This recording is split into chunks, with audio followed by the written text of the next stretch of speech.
La Chambre de commerce et d'industrie de l'Aube s'apprête à voir des évolutions des surfaces commerciales de l'agglomération troyenne. Pour Jean-Jacques Grandbarbe, les deux premières concernent le carrefour de la Chapelle-Saint-Luc et le géant casino de Barberet qui ont franchi l'étape de la commission d'aménagement commercial, la CDAC. Le projet de Retail Park, c'est un parc à thème qui donc vient s'intégrer dans le pôle de Barberet-Saint-Sulpice.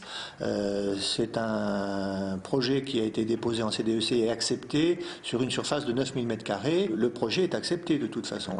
Et pour la Chapelle-Saint-Luc aussi, c'est accepté? Comme c'est un projet qui est intégré dans un programme de rénovation urbaine, on ne voit pas comment aujourd'hui on pourrait refuser un projet qui concerne un pôle existant et la modernisation de ce pôle, sachant qu'il ne concerne pas que Carrefour, il concerne aussi tous les commerçants qui étaient déjà dans le centre Chantraigne qui doit lui être complètement démoli.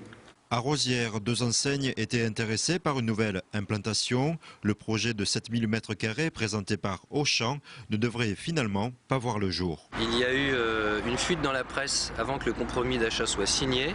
Et donc il y a eu une surenchère de la part de Leclerc sur le rachat du terrain, puisqu'ils en ont proposé le double de la valeur proposée par Auchan.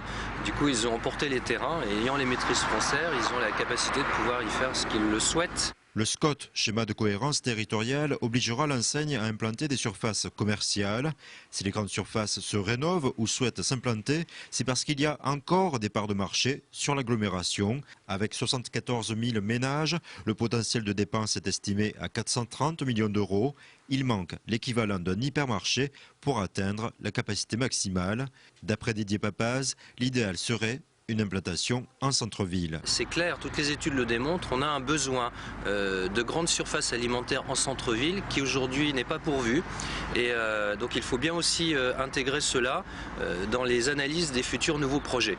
Parce que dans une économie où l'essence est de plus en plus chère et la pollution de plus en plus importante, il faut veiller aussi à faire en sorte que les déplacements des consommateurs aient un sens. Vous avez un gros bassin de population sur le centre-ville, un réseau de transport en commun qui est très dense. Bien sûr, il faut pourvoir le centre-ville de grandes surfaces alimentaires pour éviter cette évasion qui se fait vers la périphérie. D'après Didier Papaz, après l'échec de l'implantation d'un Leclerc Express, le projet de transformation de la Bourse du Travail en surface commerciale n'est pas abandonné. L'arbitrage pour une nouvelle grande surface est désormais entre les mains des élus.